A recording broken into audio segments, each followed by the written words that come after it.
Okay. So before we go further, we need to understand a couple of things here. All right. One is wealth. All right. We think we did it before about say you are wealthy. So that means you're rich, super rich. You have everything. You have art collections, you have car, you have money. So that's the wealth, right? So let's see what's the determinants of those demand. Okay, so we want to make a determinants of assets demand means financial assets we are talk about. So one thing is linked to your wealth. If you're a wealthy person, you will demanding assets, financial assets, more or less like that way. Okay. So first of all, wealth. What's wealth, right? So we say is total everything basically, total resource you own it by yourself, including everything, art collection, like I said, right? So this is wealth. So all the things, not just money, also include the house you have, several houses, you have cars, collections, and so those all in art, and also the islands you could have all in. Okay, so that's what the wealth. Okay, so next one, well, it's easy to understand. I don't ask you a question, but the next one, I'm gonna starting from here. I'm gonna ask you a question. Okay, expected return. Last time we did calculate the return. Okay, we calculate bond return. Remember, have coupon and plus capital gain. So when you invest, you definitely invest in the future. So definitely you want to know what's going to have your return.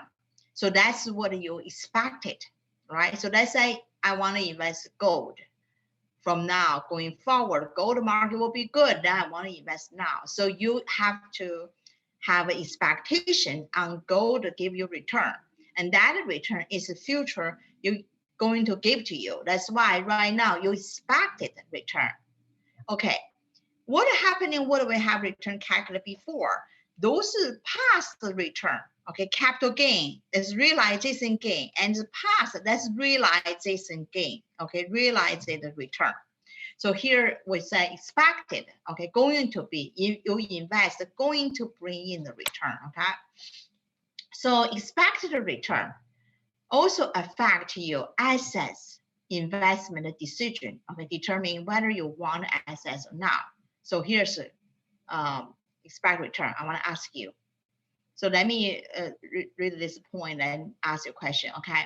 So the return expected over the next period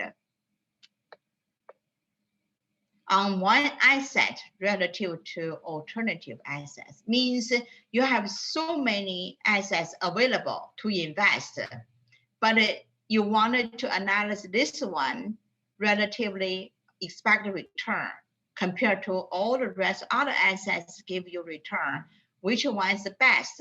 Then you can make a decision on investment. Okay, so invest on this asset.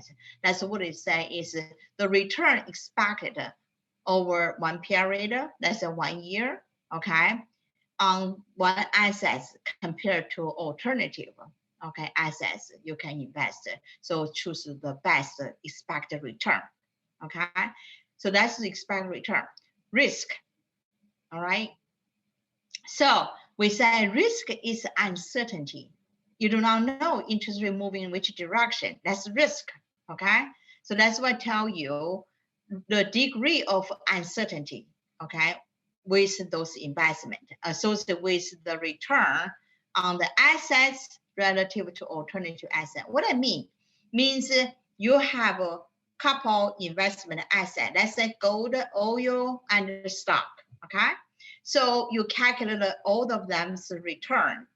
Then you figure out which one the risk, right, compared to all other risk.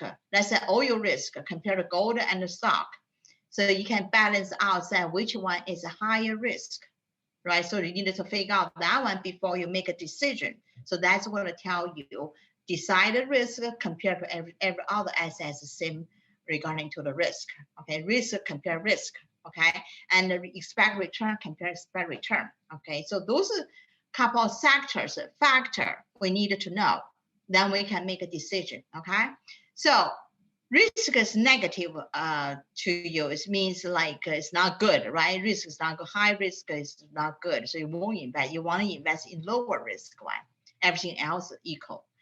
We will argue next one, okay? So liquidity. Liquidity, what's mean liquidity? Anybody know what I mean liquidity? We say market liquid. What do you mean liquidity? So the volume at which stock trades or an asset trades, and so if it's liquid, then there's a lot of volume and the spread is very narrow.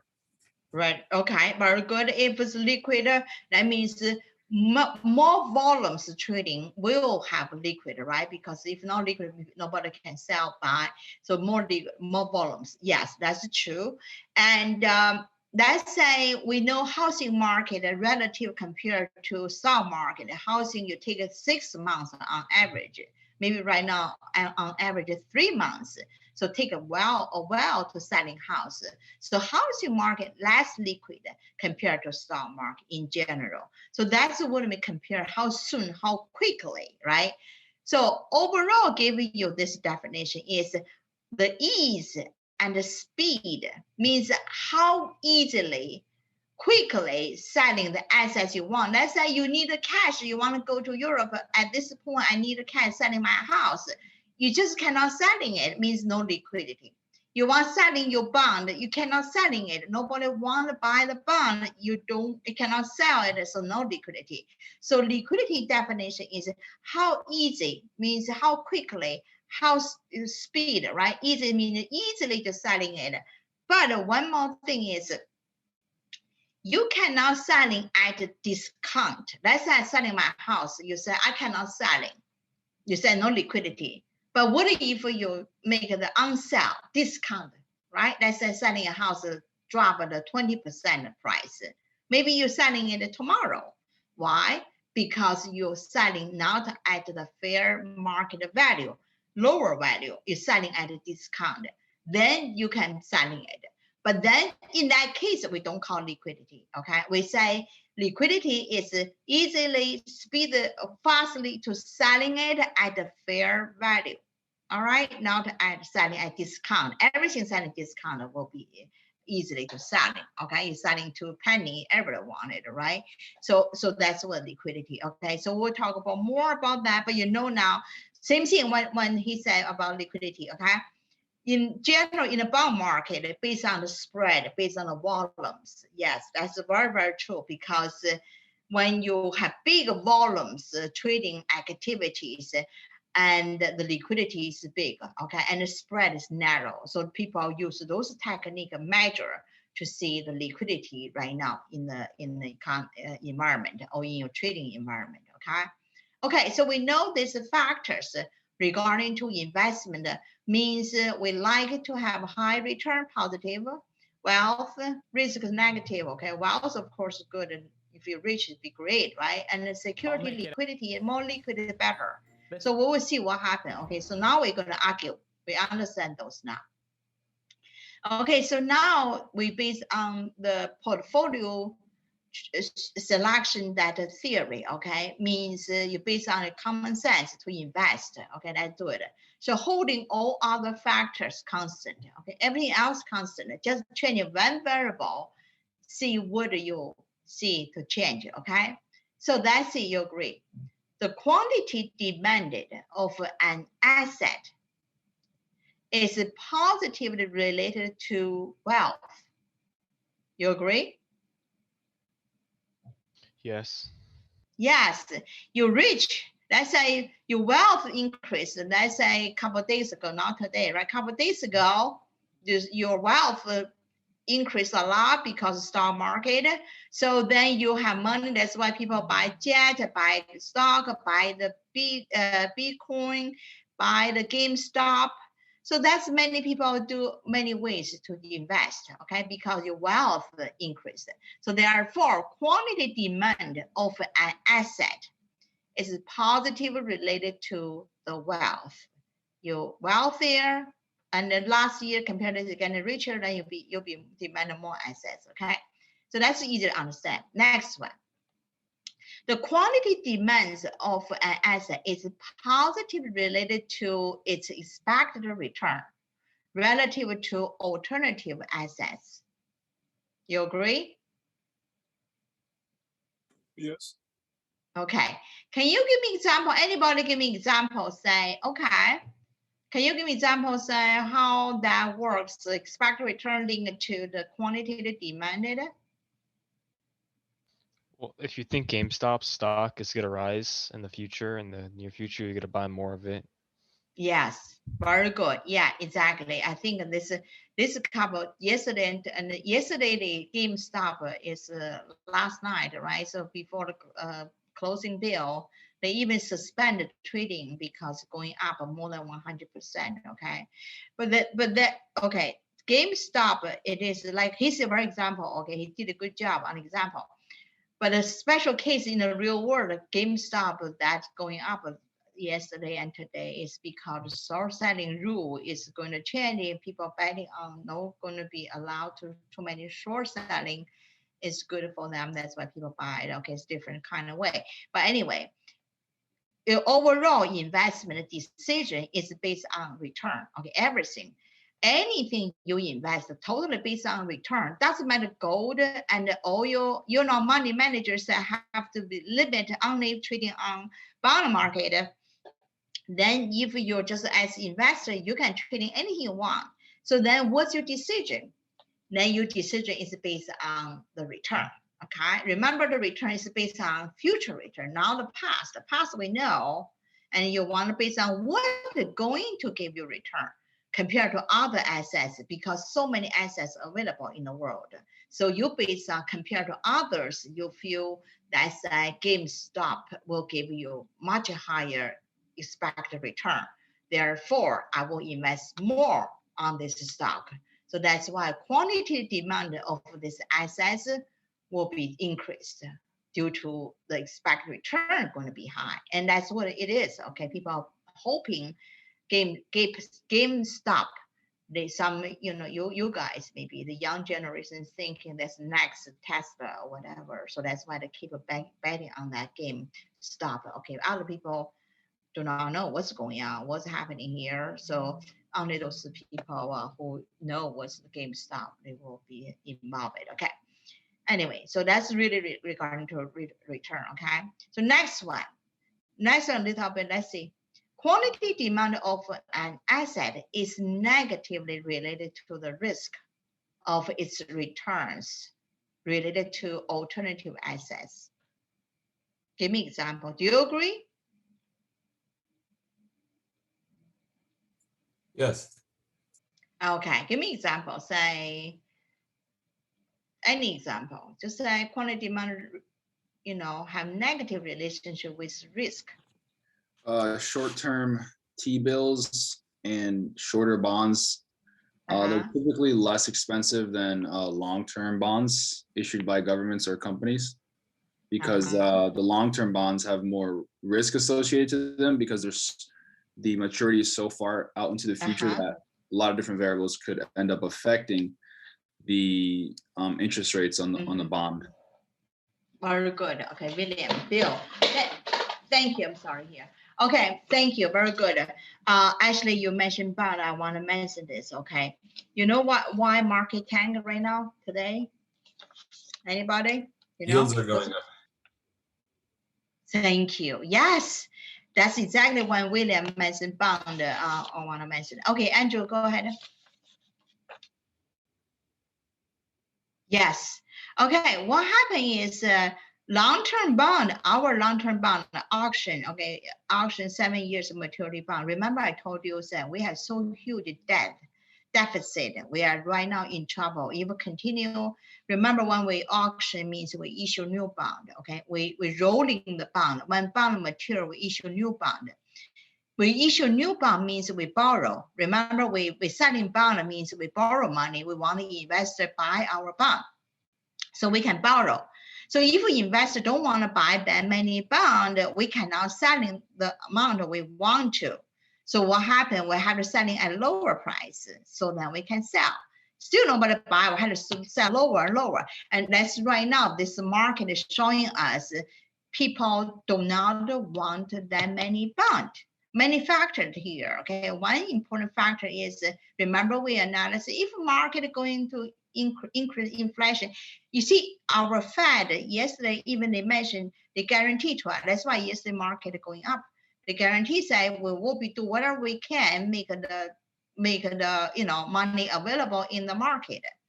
But the bond market already figure out say, you know what, this is going to be have inflation, so nobody want a bond, long-term bond. So just like a Bill Williams just said that, the long-term bond right now in trouble, even the treasury bond right now, you see, difficult to selling. So now they have to selling at a high yield, means a little high interest rate than before. That's why I say you see the housing market, the mortgage, 30-year mortgage rate also going up compared to before. So everything, so market panic right now because market worry we're gonna be Fed say no inflation. They market pricing in inflation. Bond market panic right now. Very good. We have very good student in class. Very good. You all follow. You all know that. Very Professor, good. Okay. Yeah. Are you scared of or do you think it's possible we could have a currency crisis if the Fed continues to artificially keep bonds low? Well, even they want, just like you saw today, right? Even they want to keep a bond low, they can this time. That's why the Fed want low, but the market didn't want a low. Market don't buy the Fed story, so that's why the market don't buy the bond, didn't buy the treasury bond. They want the auction, didn't buy that. That's why they keep drop a price. That's why yield going up. So that means the market doing things. The Fed wanted a total difference in. So that means the Fed have to figure out not only Fed and also physical policy have to do something. Right now, nobody convinced of the market panic. So in the future, if out of control, they have to overwhelmingly use the money to control it. That's what we do, right? We did the financial crisis. No matter what they do, they just trying to use the money. But right now they are wasted too much money already, so we will have trouble. That's why they worry. And then right now maybe they're fighting on this 1.9 trillion right now. It's not like before the election day, and the money give 2 trillion, maybe even no problem then. But now it looks like everything recovered, everything normal now. Look like this 1.9 trillion difficult to pass right now, and it's another issue. So it's tough right now, but. Hopefully they figure out the policy, okay, fiscal policy and the monetary policy, and calm down the market. But right now it's not calm down market. The market is different, just go to different direction right now. Okay. So now we know. So when we talk about say quantity demand of the asset linked to the risk, okay, it's negative. Of course, everything else same, holding constant. You want to choose less risk, that is investment assets, okay, compared to other. So everything, if it returns the same, everything else same, they'll choose the lower risk one. That's what that means. So quantity demand will be increased if the risk less compared to others, okay? So you want more. Let's say in the panic moment, people maybe buy, I don't know, right now gold even don't do well. Gold don't do well now. Normally, in general, normally is market tank, gold was shining, okay? Gold right now don't shining either. Gold was down today. Yes, gold, that's what I say normally. But gold do not shining either, because gold didn't tell you, remember they didn't tell you inflation will be there. Right now we don't have inflation. We don't see inflation. So gold even now shining. So right now is almost all sectors down. Only today's GameStop going up basically. So everything else just follow. Okay. So but if you continue down couple like this, it is going to be going to reversal if like this one. But just watch it. Right now it's do not do anything. Do not selling, and just wait. Just get clear. I think because technology stock too high before, trading too high, and yesterday high a lot. Yesterday. So a little bit just right now volatility is really volatility right now. Okay. So number 4. So quantitative demand of an asset is positively related to liquidity, right? If everything else holding constant, if only this assets have the liquidity compared to other, you will invest this one because everything else same, the return same, risk same, but this one have more liquidity. You will go demanding on this one. So that's what it is. So easy to analysis. Okay. So this is 4 factors. You know the direction. So that's good. So now this is to give you the summary about it. Okay. So if wealth increased, means you get richer, right? Don't have to be your money income, could be stock or wealth, right? Stock going up, we all rich. So that's what it is, wealth, right? And so if that increased, so the demand on an asset will be increased because you're rich. You can have a luxury spending on here and there, okay? So return.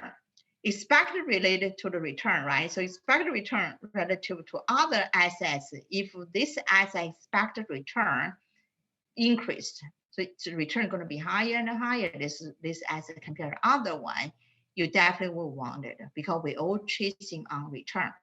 So you're going to be increased, okay?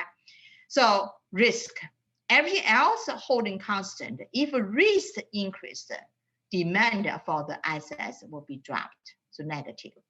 Liquidity, so everything else the same, and compared to other assets, this security have the higher liquidity, you would demanding for this. So that's why it's relatively easy, common sense, okay? So now we say it's in the bond market, okay? Supply and demand in bond market. Remember bond market, you know, like I say, is even everything, buy everything is based on low, right? Buy low, selling high, buy low, selling high. So in the bond market, the same thing, you just target on price. Don't look at the yield. Look at the interest rate, look at the yield, you're confused. Just choose one target, price easy for us to understand. So at lower price, you want to buy, right? So that moment is a higher interest rate. Oh, you do know that because you just know the price low, people demand more. But then that moment is interest high moment, okay? So therefore, right now, the bond price, you can see, keep going down, down, down right now, lately, okay? Because interest rate going higher right now, okay? So same thing is true for the other direction, okay? So at lower price, right, higher interest rate, right? So we know that, so quantitative supply. Now here's what I wanted to mention. When we talk about the supply, your logic is going to change. You're going to becoming CEO of a corporation. You're going to issue this bond. Then you will logically thinking about how you issue the bond. Then you can understand better. Okay, let's say it again. You are the issuer. Do you want to selling the bond at a higher price or lower price? Higher, very good. You're issuer, remember, you're seller. So you want to selling at a higher price. So therefore, if at a lower price, do you want to selling more?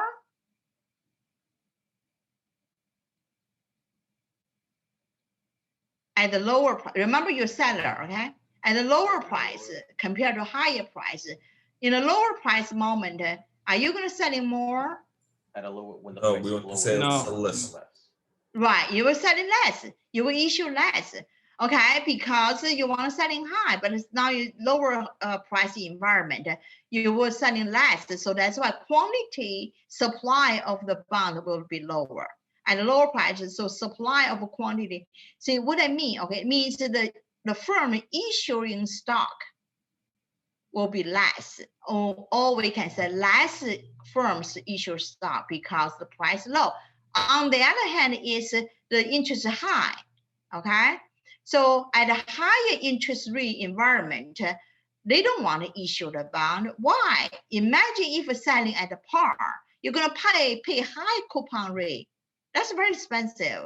So that's why they don't want to do it, okay? So that means at a higher interest rate moment, issuer, they don't like to issue bond, means they don't want to sell it, they don't want to borrow money, right? So who want to borrow money at a high interest rate? You don't even want to. So same thing for the firm, okay? So like I say, choose one target, choose the price, easy to understand. You buy low, selling high. So for issuer is selling the bond. You do not selling bond. You're not issuer. Okay. So this is talk about the issuer supply bond, issuer supply bond. Okay. So lower price, the quantity supply of the bond will be lower. Okay. So that's what. So like I said, it's depend on supply bond and demand bond have different persons, right? One demand bond is you and me, investor. Supply is issuer. So then you'll be understand this logic. Okay. So once we know this, relatively easy now. Okay. So follow me. Okay. So follow me because this is complicated here. We needed to get a demanding curve first. Okay. So don't looking at the I percentage. That means interest rate. Don't look at the bond yield. Only look at the bond price. Okay. So demand curve. Okay. Watching. So if a bond selling at 950, okay, compare bond selling 750, which one you want to buy more? At 750? Exactly. At lower price, you want to buy bond. You want to buy. I want to buy. So you can see demanding is at a point E, because cheaper. Compared to this price, 950, you see demanding only 100 billion, but at E point demanding for 500 million. So this makes sense, right? So because it's 2 points, we've made it, so we can draw the line. All right. So then we can figure out this is demanding curve of the bond. The lower bond price, this bond price lower, and demanding of the bond increase. Okay, so going upward, so the quantity will increase. Okay, so demand curve very easy. Watching the interest rate. Okay, let's go back again. At a 950, very expensive bond, the interest rate at that moment is 5.3%. Okay, at a lower bond price, look at it, this interest rate is 33%. So you can see that at a lower bond price, the high interest rate moment. So you see demand increased. So at a higher bond price, interest low, demand of the bonds lower. Okay, so same thing. So when you question you just identify the price first, then figure out the interest rate. You won't confuse. Okay, otherwise you say why interest rate high, here, and compare this is lower, and then demanding is high in here. Well, yes, it's choosing high yield. You can figure out just identify one way, and you always not confused. That'd be good. But if we can do both ways, that'd be even better, right? Okay. So we down this demand curve of the bond. That's okay, easy. That says supply. Okay. Remember, bond supply, assuming you're issuer, you'll be comfortable. Okay. You issuer means you're selling the bond in the market. First time raising capital, right? Selling it. So that's at 950 compared to 750. You are the issuer. You from the other way you can see, okay? So interest rate, that's like selling bond at the par. At a 950 that moment, the interest rate or coupon rate you can offer 5.3 if selling the par, compared to the other one is you had to pay coupon 33%. So also just use the price relatively easier. Selling at a high, okay? So compared to 950 to 750, you prefer selling at 950. You and me, with same human being, same logic, rationally, we all want to sell in this price. So supply, quantity of supply will be higher than lower price supply. So this is supply only 100. At 950, more people wanted to supply, means selling bond. So selling here. Okay, so this 2 point, we make the supply curve. Okay, once we got a demand curve, supply curve, and easy, we find out the equilibrium. That means the market really equilibrium settled down is at $300 billion of bonds. The quantity, and that's what we call a bond price. So right now bond price settle, so it's trading at $850. So now then we know, right? When we know bond price, immediately we know what's yield. So it's at 17.6. Okay, so that's how we figure out this bond supply and demand. okay, then the equilibrium. This is easy, right? Any question here? All right, so you just figure out from the price, you can get it, okay? So this is what I just argue, okay? So the equilibrium, okay? So now trying to say is if supply have gap here, okay, this gap. So if supply and the demand have a gap, so what happened? Then this bond, you offer this price, they cannot sell. So then what happened? You have to drop the price until you'll be able to sell, okay? And the demanding will be meet your equilibrium. Because you cannot sell means you get nothing, right? It means you say, I want to sell $1 million house. Nobody buy your house. You have to drop it to the point people want to buy. You're selling, then you get a cash because your whole point you want to cash, right? So you're not able to sell means nothing. So that's why you have gap. You can never do it. You have to drop the price, okay? Same thing, okay? In here, if in this level price so cheap, a lot of people want bond, but the issuer said, I don't want to sell in this price. I'm not going to offer it. So not that many bond available. Even you want this price, nobody's selling it. There's no product, so you cannot. So you have to have somebody offering. So only price going up a little bit, and then the issuer starting to happy to selling more and more because the price is relative to them attractive. They will issue more bond. Means interest is low, okay? So they starting to issue.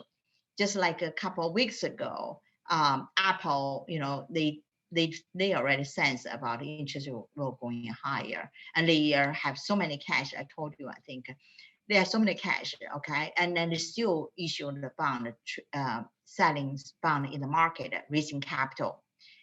Right now, let's say they're raising maybe 10 years, 30 years bond, issue the bond, and then they can for 30 years, don't need to worry. They log in the so lower interest rate, and tomorrow and next year, maybe interest going high, and they don't need to bother. And so that's the whole point. At the lower interest moment, the old corporation even don't need the cash, they want to do it.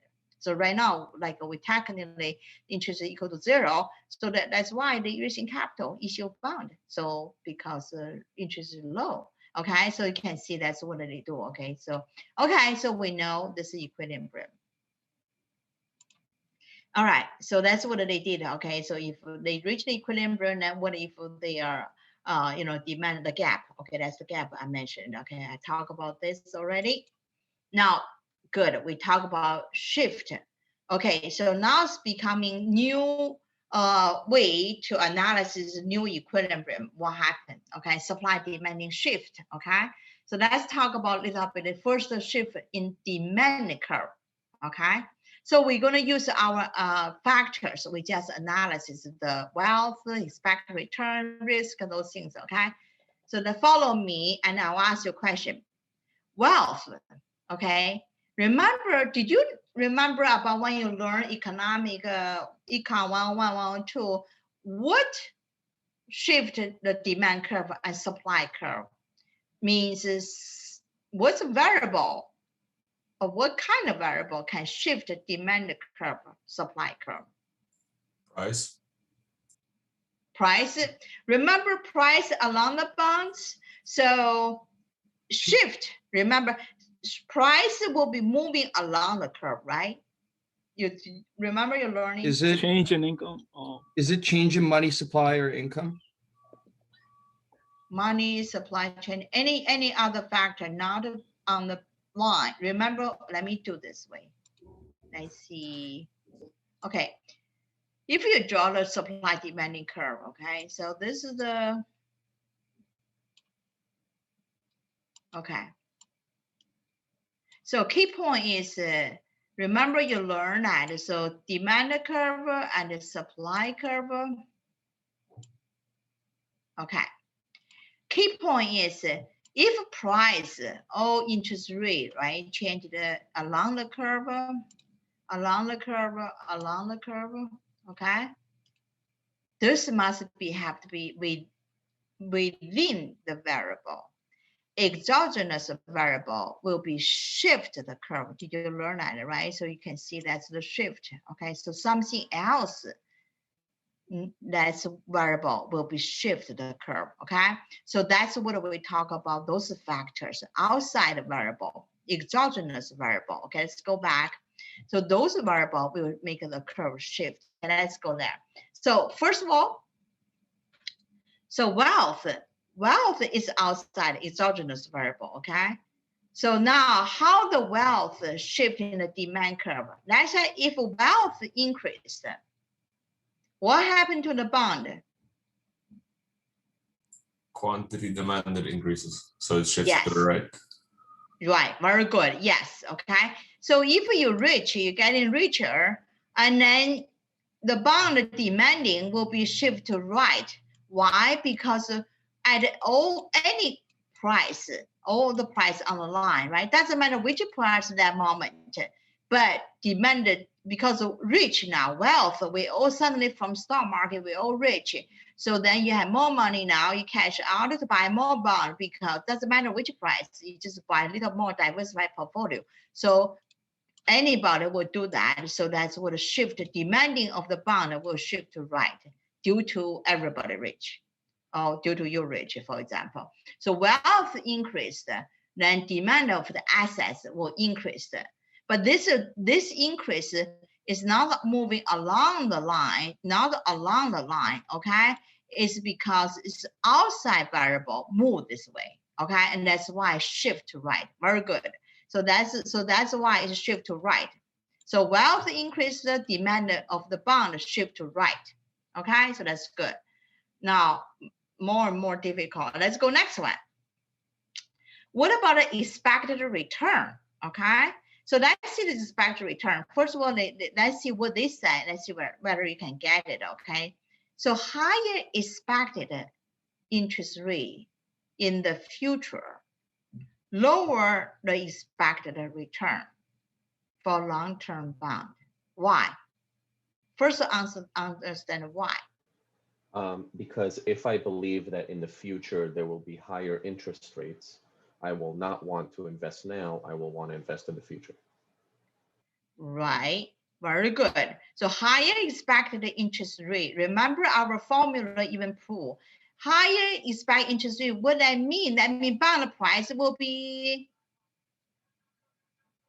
lower or higher? Lower. Lower. Yes. Oh. Yes, lower. So higher expected interest rate, just like we are actually in that environment almost, right? So we expect interest rate going to be higher. So bond price will be lower. So bond price will be lower, then your return will be lower, right? Because at today, this point, bond price is lower than today, your return will lower. So, okay, so future lower the expected return, you get it, okay? So if the bond return will be lower, what happens in demand curve? Bond return lower, so the demand of the bond is going to be shift to what? To the left. To the left, yes. Because you don't want the demand drop. The demand drop shift left, okay? Let's look at the left again. All right, very good, thank you. So let's do that again. Let me erase here. Okay. So we need to struggling to figure out, okay? So this demanding curve. Okay. So if we know interest rate going up, let me type in the formula. As the formula also can showing you this bond price, okay? B bond, I do just say price equal to, remember bond price, I can use annuity. Do I mention annuity with you? I did it, right? I did. Yes. Yeah, I did. I remember I typing this difficult formula for me to typing in here. Okay, very good.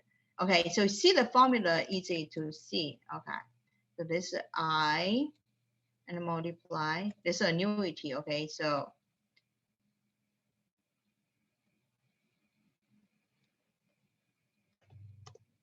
I.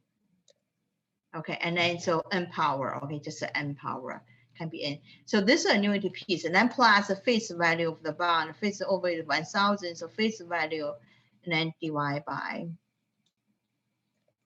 1 plus I. okay, and empower. Okay, so this is about the formula, but you don't need the pricing use this way. You just use your calculator. But in here, easy to analysis. Okay, let me do this. Hold on.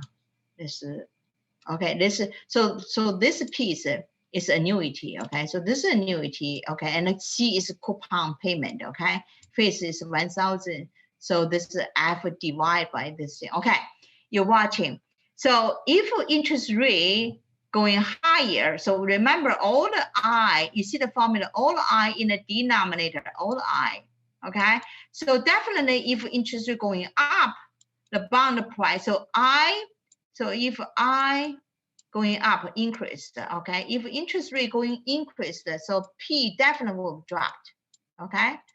All right, so P dropped. If P from now going forward dropped, so that means if you buy the bond price at the time T now, and the future going to drop, this P, that's a future is T plus 1 period.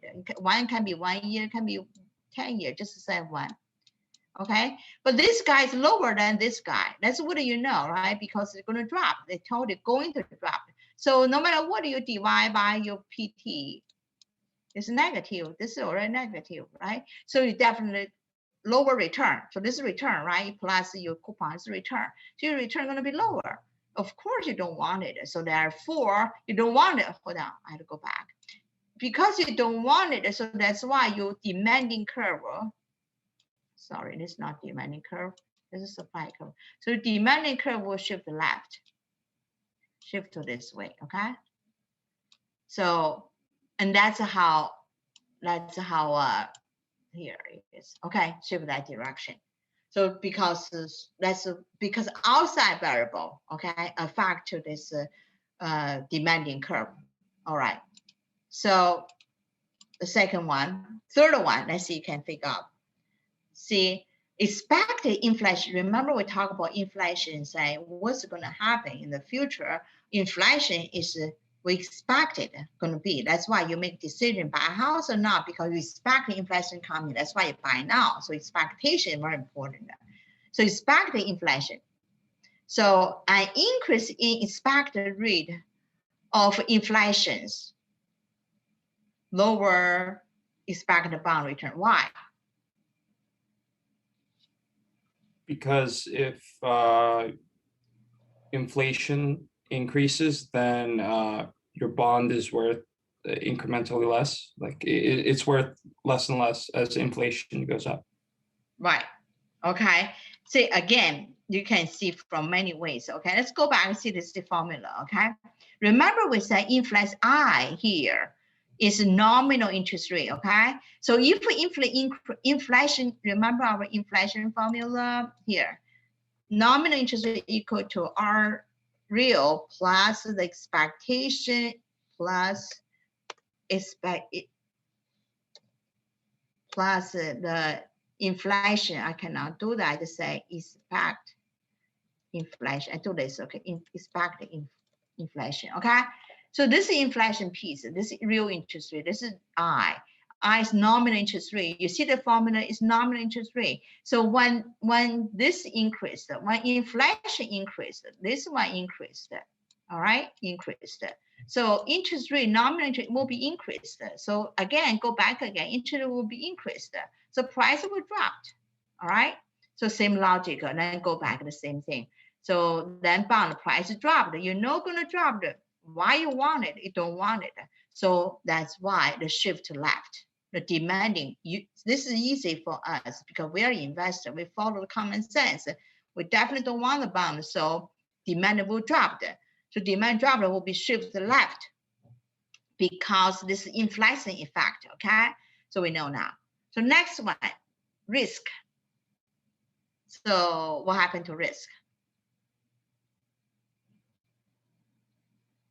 If the bond risk increase, do you want a more bond or less bond? Less. Less. Okay, so you maybe that's what people will jump to the stock market or jump to gold. So that's why the shift. So selling is shifted. So therefore, demand curve will shift left. Okay, so all those exogenous variable, that's why shifted. Okay, one more. This is easy now. Liquidity. So if this bond liquidity increased, getting better and better,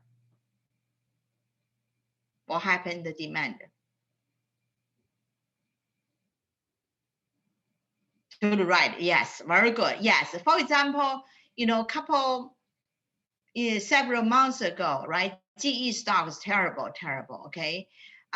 Then they're getting better and better. So it means even they're getting better, people more want their stock and bond, so liquidity will increase. So then people will buy more, so demanding will increase. But this is due to liquidity, so that's why it's shifting. Okay, so that's why shift to right. Okay, so those are relatively easy now, those are factors. So we know how they're moving around. So here just tell you, if shift at every point, yeah, that's the whole point, right? That's why I call shift, because it doesn't matter which point, they all moving to the one direction. So that's called shift, okay? So summary. This one give you a summary about what's happening. Is small. Let me, can I make this bigger? So same thing what we just talk about, just give you, I cannot make it bigger. I think, let me see. Okay. All right. Oh, how to do this? Wait, let's see. I can find out. Okay. So here it is. Okay. So wealth, the summary, what do we have? Okay. So wealth increased, the demanding for the bond will increase. Okay. So that's why I shift to right. Okay. If we expect the interest rate going up, the bond price will going down, right? So the demanding for the bond will be dropped. So that's why I shift to left. Okay, so expect the inflation, and like we same do the analysis. If we expect inflation coming, inflation will be hurt bond market, especially long-term bond. So that's why people right now don't want long-term bond. This is actually linked to the current situation right now, right? So therefore, the demand for bond dropped and demand curve shift left. All right, and risky, so relative bond. So risk, right? If risk increases to the bond, demand for that bond will drop. All right, go ahead, Colin. Yeah, Professor. The point on riskiness, is it riskiness in terms of higher yield? The more risky the asset is, the higher the return. Because could it be default risk? Could it be a risk? Could be anything. Okay, let me give you. Could it be corporation default risk? Could it be like a company have legal lawsuit, company have scandal, CEO changed, many things, right? Many things affect to asset value. So that's a risk. So the risk didn't even tell you detail which risk, but just tell you overall risk all affect your company's business, right?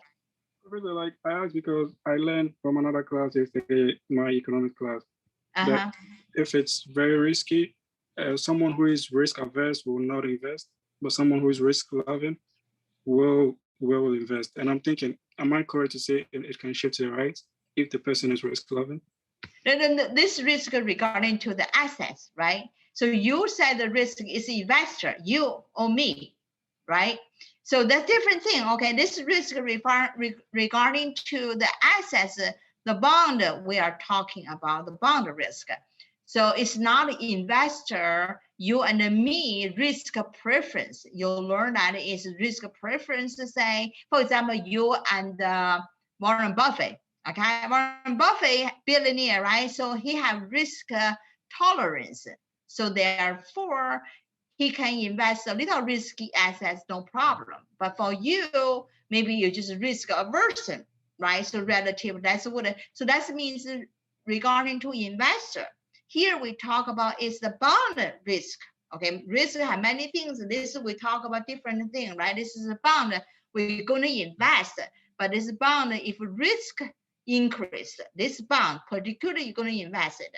This bond, if risk increase, you don't want to have this bond. People will sell in the bond and go buy. Like I said, the bond, if this bond, let's say hypothetical, say, okay, Apple bond. Apple bond normally it's okay, depending pretty good. But now risky coming. What's the risk? Let's say they change the CEO. Let's say they have legal lawsuit. Let's say they're fighting on Apple right now, fighting with so many people, right? So many firms, right? With the Qualcomm before. So let's say they have legal fighting. And those bad news, the market don't like it. So that's risk. Even they lose the battle, maybe they had to pay $5 billion. So therefore, the risk increases, people will sign a bond. So demanding for the bond will shift to left. Okay, very good question. Okay, so it's not the investor risk. This is about bond risk. Okay, very good. So we can distinguish the difference. So that's what different from the risk aversion or risk love, because that's the investor attitude. Okay, that's the Warren Buffett versus you, like that. Very good. Next one. Yeah, you're welcome. Liquidity, right? So liquidity, when your bond have a liquidity increase or decrease, either way. So increased liquidity is a good thing. People love it. So that's why demanding will be increased. So bond getting better and better. Like I said, GE bond was getting better before. And so that demanding shift, okay, to the right. Okay, this is just to give you a summary about what we just talked about, okay? Very good question. Now we go to next level, since we know. This is difficult a little bit. Like I said, use your as a CEO, what are you going to do at the supply bond, okay? So supply in the bond market, right? So how we shifted. Let's see, this difficult part. I want you to figure out, okay? So first one is expected profitability of investment opportunities. Okay, so then what happened? So why shift to right? Remember, you have to be CEO of the corporation, and then you need a risk capital. Go ahead, Andrew. So expect profitability and investment opportunity means that you see another opportunity to invest in, and you're issuing bonds because you want more money for those investment opportunities. Very good. Yes. Yeah. You're raising capital. Okay. So very good. So because when expect the profitability of investment opportunity, for example, you have the opportunity right now compete with Tesla. Okay, you find another electronic vehicle technology or the skill manager, whatever you can find out. You find out this opportunity is yours. You can do it. So then you're going to issue the security, issue bond, raising capital, so you can do the project. So therefore, when we all have a probability of investment opportunities, for example, during expansion, economy is booming. Economy booming means restaurant open, small business get loans, you get student loans, you get to start up a business, everybody working, everybody have a job doing very well in the expansion. That's expansion moment. So therefore, supply curve shift to right because many people want to raising capital, issue the bond. So therefore, shift to right. You agree? Yes. Okay, good. Thank you. Let's do next one. Okay. What about expect inflation? Remember, you are the issuer, okay? Expect inflation. Now we're going to be trouble. I want you struggling, okay? We talk about inflation. Okay, go ahead. Well, when there's inflation, the person borrowing money ends up winning over the guy that's giving the money. Yes. So very good. Yeah. Go ahead. Oh yeah, I mean, just because like later, because $1,000 today is not going to be the same $1,000 tomorrow. The person that's using the money now will pay back less in real terms in the future. Exactly. Okay, that's very good. Let me give you an example here. Very good. Okay, so let's say remember we know. Let's say just we know when we issue the bond. And at a par, that means coupon equal to market interest rate. Okay, let's do it. Let's say you are a CEO. Okay, you want to issue the bond, issue $1,000 bond, and the bond right now setting at a par. Okay, and then bond is right now you see the setting at a par. There's a par right now. Okay, so market interest rate for your bond. Let's say your company bond AAA right now. Market yield for AAA is 5%. Okay, 5%. So yield, this is the yield, 5%. Okay. Oh, just say I interest rate use our information. Just say equal to I. That's the yield. Okay, information. Remember year to maturity. That's the yield. Okay. Because it's setting at a par, so 5% equal percent is your coupon rate. right? Okay. You issue at a par. Most bond issued at par except the short-term discount bond. Remember, that means that they don't pay coupons. Most of them they pay coupons. So coupon is 5% because selling the par. Because yield level is 5%. So I set in a par, so I issue bond at 5% coupon. So that's okay. So now imagine I issued a bond for 30 years, okay? But inflation, so I pay you 5% every year, okay? But I set in a par. But 30 years, but within a couple of years, you're going to have inflation, hypothetical inflation is 5%. Okay, next year. And later on, let's say 7%, 5 years later. You still pay 5%. The inflation is 5% in the beginning, in the first couple of years, you already pay technically in the real interest rate, you pay nothing. Means you borrow money, pay nothing. Even worse, when a couple of years later, pays inflation 7%, you still pay 5%. Actually, you pay even less than inflation. Whoever have your bond who's suffering because you didn't pay that much at all. Therefore, you see, for supplier issuing bond, they like inflation. Remember we just said inflation hurting you, hurting bond, but not hurting to issuer. The issuer very happy when they issuing now, they know inflation coming. I issue now, pay you nothing. Like I just mentioned about the Apple Corporation, they issue the cheaper bond in the yield because they know inflation coming and they don't pay in the future. So therefore, for issuer, they like inflation. So that's why inflation, expect inflation coming. So increase in the expected inflation, shift the curve for the bonds to right, means increase supply. So now we're easy, right? Now we're good now. All right. So last one easy, just the government, all right? So government budget, right? So increase budget deficit. So what do you mean? Remember increase budget deficit, what do I mean? It means that the government spent too much money and that they will begin borrowing.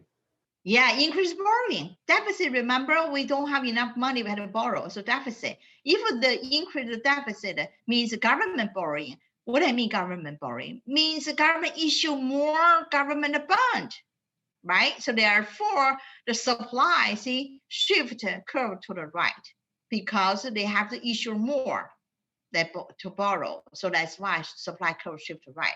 Okay, so remember when you read the exam question, focus on what's the supply bound or demand bound. Then change your position. You can very easily figure out which direction they move, shift right, shift left. Okay, so very good. You're all good. So, okay, so now summary here. All right, so let's do the summary.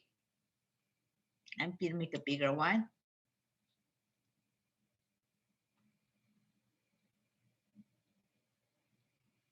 Okay, so here is, okay. So profitability of investment, like we say, expansion economy. So, okay, this expansion increase, that means the economy in the cycle, in expansion cycle, everybody want to issue bond to do the projects. So that increased, then the supply of the bond will increase.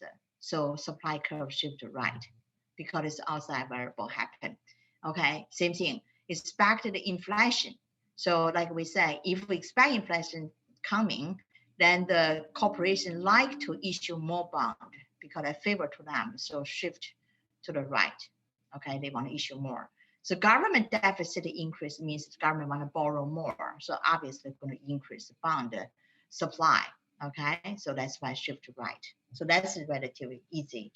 Okay, so now, so they tell you shift the same thing again, shift the right word, okay? So now we have the supply curve, we have supply curve, not complicated because things happen not to say hold everything else constant, what happened? Things happen all in once. Okay, so here is the case. So we already in the market in the equilibrium of a blue one is the supply demanding curve in the beginning, okay? So market in the stabilize in the equilibrium. Suddenly, we have things changed. So what changed? Here's to say, response to a change in expected inflation. Bingo. That's exactly what we care, right? We right now care about what could happen in inflation. Now, based on the demand curve, we just argue, right? We say, if the expect inflation coming, I don't want to bond, you don't want to invest on bond, so demand will shift left. Okay, so that's the first thing to do. Now, meanwhile, you remember corporation, just like a human being, they do the same thing. They find out inflation coming, like I said, Apple, they doing that. They will expect the inflation coming, they supply more bond. Okay, so the bond, so supply increased. So then what happened? The new result due to this expectation on inflation. Remember why our Fed gave the conference make announcement, because they want the people expectation same pace as what they do. Therefore, you as an investor and the bond supply, they all watching what they do, and they all expect inflation coming. So then what happened? The result is this. The result is the bond price dropped. So what happened in interest rate?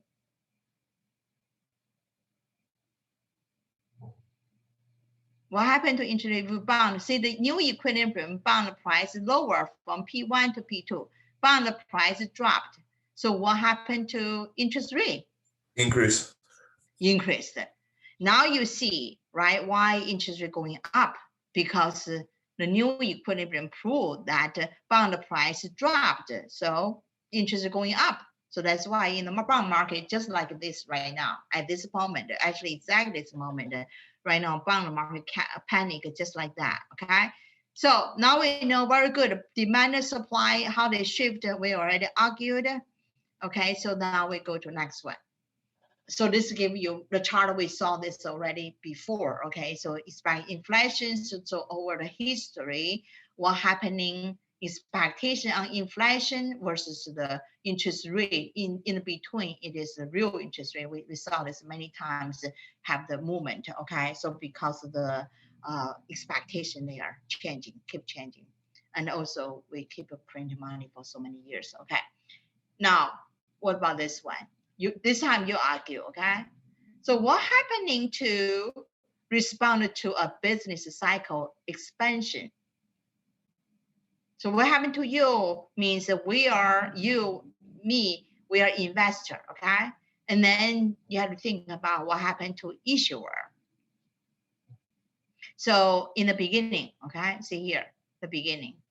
So we market in the equilibrium supply demanding curve. So we have P1, so price is stable, okay? Now we have some new information. So to the business cycle expansion, so economy is starting to expand, maybe like, I cannot guarantee now, because right now I definitely know we're gonna open up soon, right? Hopefully expansion, right? So if like that, so what happened to demand on the bond? Increases. So demand curve will shift to the right. Very good. So we shift the right demand, okay? Now, what about the supply? Expansion, you wanted to offer more bond or less bond? More. More, yes, more. Okay, so that's supply shifted, demand shift right. Okay, good. So now you can see red one is new equilibrium. Okay, so first of all, you follow the logic, shift your curve, and then you're looking for the go ahead, Earl. I just wanted to ask about the business cycle expansion. Would that mean that the I understand why that would shift the supply curve to the right, but would that shift the demand curve to the right as well because wealth grows? Yeah, because you get job. Let's say expansion moment, everybody get a job. All right, this is one thing. Oh, you get a promotion, but everybody's good, right? So that's how economy booming, right? So all of you get a job, and who have a job get a promotion, get a big bonus. What else? But expansion means everything's good, right? So definitely you have more money now. Before you can only buy a couple of shares stock, now you can buy a couple of bonds right now. So that's why demanding expansion is good news, good thing. So that's why demanding for this asset will increase too. You agree? Yes. Okay. Yes. Also, expansion stock market going good in selling stock, some buy the bond. It can be anything as long as expensive means you have actual money. Okay, can invest actual assets. So that's why demanding curve shift right and supply curve shift right. So new equilibrium is here. That said, if it's here, means the bond price will drop. So during the expansion, that means interest rate will going up. Okay, so in this case, that's what also normally is true. When expansion economy heating up, interest going up too. Not only Fed raising interest rate because Fed want cooling down, going to raise interest rate, but market naturally also going up because bond price drop. And you can see this equilibrium. Okay. So, but like I said, you can see this on purpose, drawing this supply a little further. But if you join different way, joining here, maybe different location, can be different level of price or interest rate. We'll talk about this. You will learn this, okay? Professor? So now we know the respond. Okay, so now you can see that during the cycle, what happening of the 3 months treasury bill. Okay, so we saw that before. Andrew, go ahead. A question? Okay. Yeah. So I mean, so when we were having our business cycle boom, weren't interest rates low because of easy monetary policy? They already easy money policy I mean, before before the whole booming. COVID thing, like they refused to raise rates because the market was Yeah. reacting like little kids. Right. Before that, we also keep interest low. We keep interest low for a long time. Yeah. Very, very long this time. Yes. And they missed an opportunity. They couldn't raise it. Now we cannot raise it. So now stuck there, you know. So, but however, people look at the Fed balance sheet.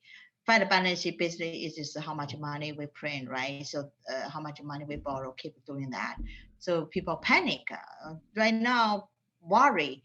But however, economy booming, if we open up, here's the case, okay? If they print a lot of money, but our productivity increased, it's okay. Can catch up our borrowing, we're okay. But if we didn't, our productivity didn't increase, our GDP growth not fast enough, we couldn't cover those borrow, print the money, we may be trouble. Okay, so we still have a secondary consideration is maybe we will be okay working very hard to get a productivity, increase the efficiency, then we'll be catch up, right? So that everything is could be.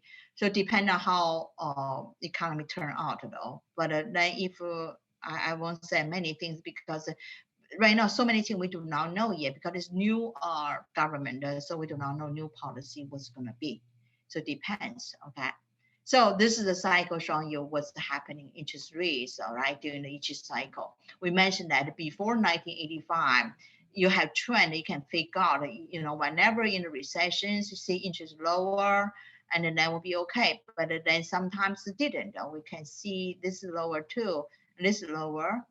So most of the time in the recession period, see, look, this is also lower. So even we after recession, we're still lower, okay? We did have up a couple of times. So this is up, all right? So this is up, this is totally missed up here, but then it is up, and then see all up go to recession. So sometimes it's different. That's why Fed cannot have a single clear decision about what it's supposed to do during the recession. But normally they, just like you heard about a couple of weeks ago, they say, you know, you should do bold, big, and large to do it. But now we already passed in a recession. We are finished recession at last year before August. Okay, so we finished. We passed in a recession. So right now, if it's too big, too bold to move, and maybe it is too late. That's why the economists debate about this right now. Okay, so anyway. So this is the cycle. Yeah, cycle, you know, we always have cycle normally because what we learn each time we have cycle, we learn. So right now we're trying to prevent it. So that's why you can see this very long booming market. Even we don't have pandemic, we really have booming market until to last February. This pandemic happened. So anyway, so that's the whole economy cycles that happen. All right. So this is a little bit difficult piece. Let me give you a big idea. I won't talk about this. We will stop here. So here is the thing. We learn about market, but that's not the point. Remember, our job is money. How we provide the money. So we're going to go to from bond market shift to money, how the money supply demanding the chart, how to draw the supply demanding curve of money. It's very difficult. Therefore, we had to borrow in bond market logic. So we are assuming we understand bond very well, and that's why we're moving to next level to money, and then to slowly close to our, how the Fed make the monetary decision. That's what we are going to moving there. Okay, so that's what the bond market. So before we moving money supply demand, any question regarding to so far we learn today, and I don't move to money that piece. We'll do next time, but I want just 3 minutes left. I want to ask you any question regarding to bond market here, shift supply demanding curve. Any question? Professor? Yeah.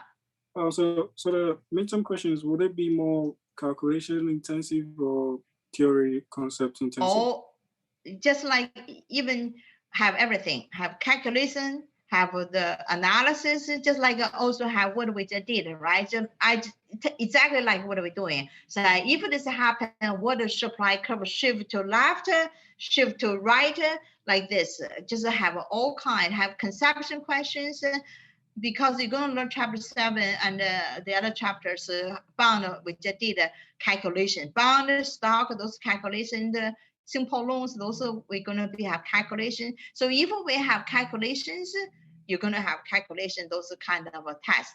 But we have like this one is shift conceptions analysis one, also have this one. So mixed, okay? It's not that complicated. It's not difficult, the midterm. But if you don't read it, you don't have any clue, okay? You don't even know what's going on. But if you really follow, you know where the direction, you can find out at least. So that's okay, yeah. So have all kind of concept. Okay, Jessica, question?